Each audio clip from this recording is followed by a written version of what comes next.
Hello guys, শুভ সকাল, নমস্কার।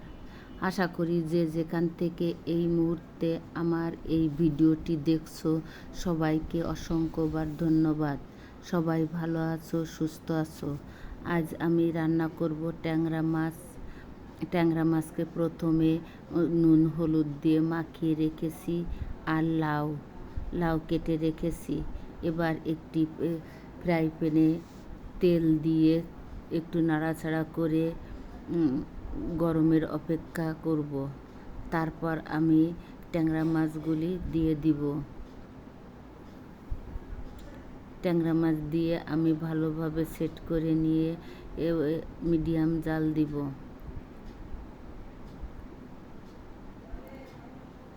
ট্যাংরা মাছ একটু শক্ত মাছ, এই মাছটা একটু বেশি করে ভাজি করতে হয়। লাউ দিয়ে রান্না করতে হবে, এই জন্য বেশি করে একটু ভাজি করতে হয়, নাই ভেঙে যাবে মাছটা তরকারির ভিতরে।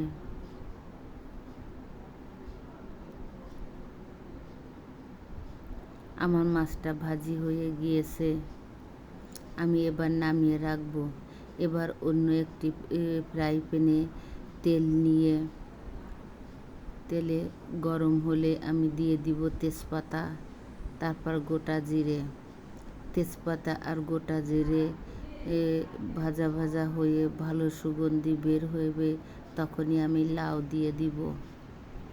লাউ দিয়ে ভালোভাবে নাড়াচাড়া করব যাতে তেলটা সমস্ত লাউয়ের গায়ে লেগে যায়।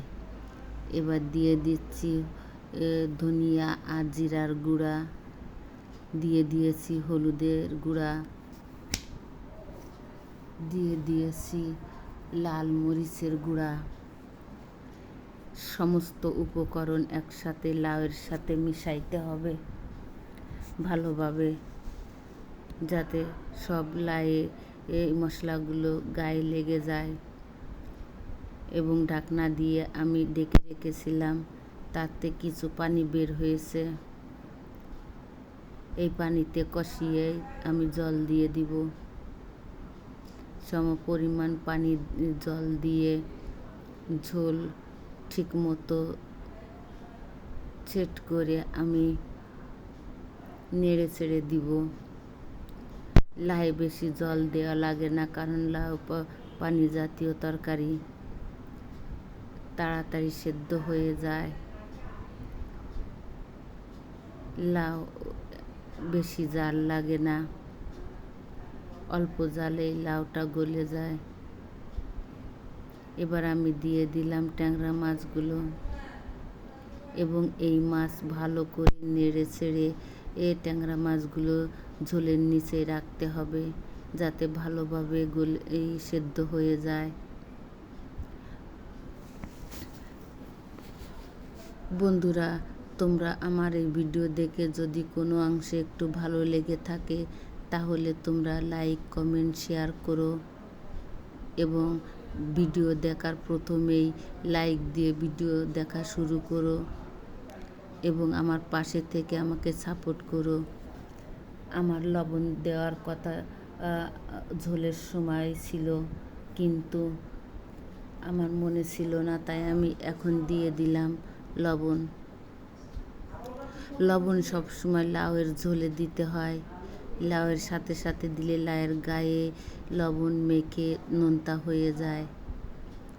নতুন বন্ধু যারা আছো, তোমরা আমার এই ভিডিওটি দেখে ভালো লাগলে লাইক, কমেন্ট, শেয়ার ও সাবস্ক্রাইব করো, এবং সাবস্ক্রাইব করে পাশে থেকো।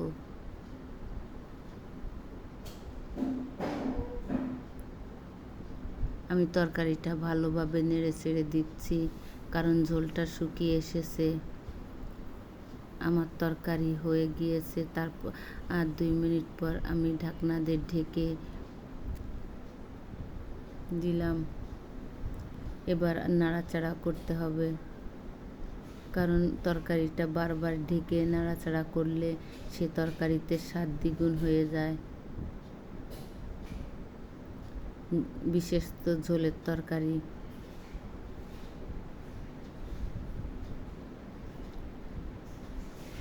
আমার তরকারি হয়ে এসেছে। আমি লবণের পরিমাণ দেখে নিয়েছি, সব ঠিক আছে। লাউটা সেদ্ধও ভালো হয়েছে।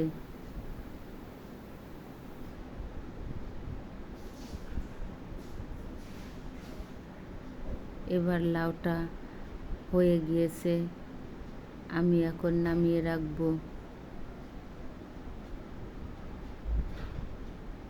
বন্ধুরা, তরকারিটা দেখতে কি সুন্দর হয়েছে, যেমন কালার হয়েছে তেমন খেতেও সুস্বাদু লাগবে।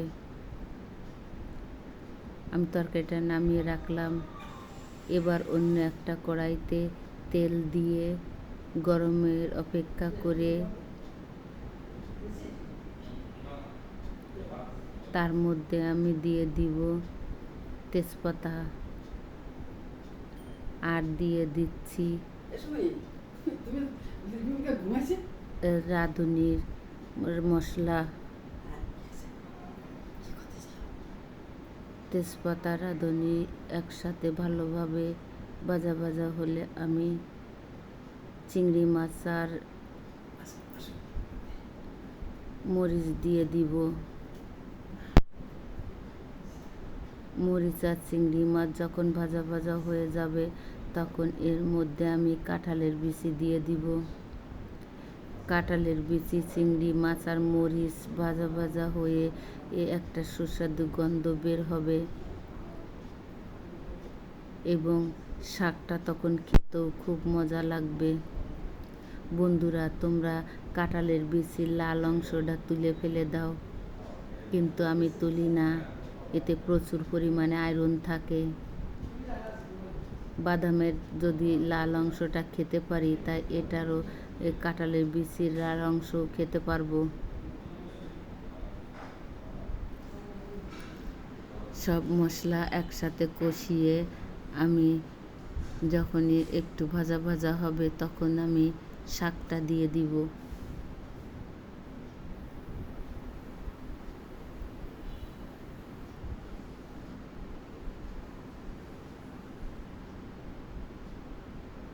শাকটা নেড়ে চেড়ে আমি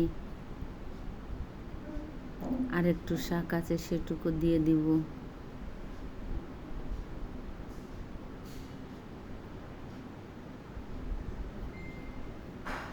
এবার দিয়ে দিয়েছি স্বাদ মতন লবণ।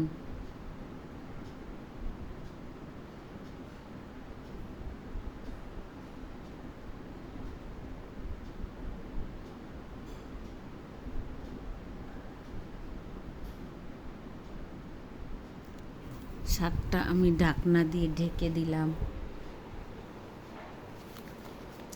অনেকটা কমে গিয়েছে এবং একটু জল বেরিয়েছে শাক থেকে। জলটা শুকানো পর্যন্ত আমাকে অপেক্ষা করতে হবে শাকটা হয়ে যাওয়ার জন্য।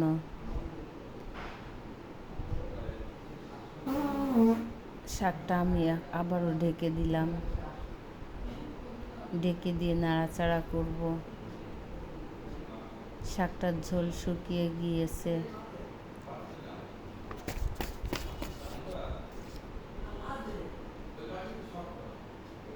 শাকটা খেতেও খুব সুন্দর মজা লাগবে।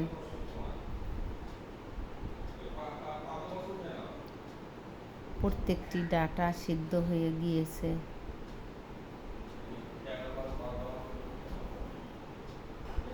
আমার শাকটা হয়ে গিয়েছে, আমি নামিয়ে রেখেছি। বন্ধুরা, দেখো কত সুন্দর দেখা যাচ্ছে এবং খেতেও খুব সুস্বাদু হয়েছে। আমার ভিডিও এখানেই শেষ করছি। আবার দেখা হবে অন্য কোনো ভিডিওয়।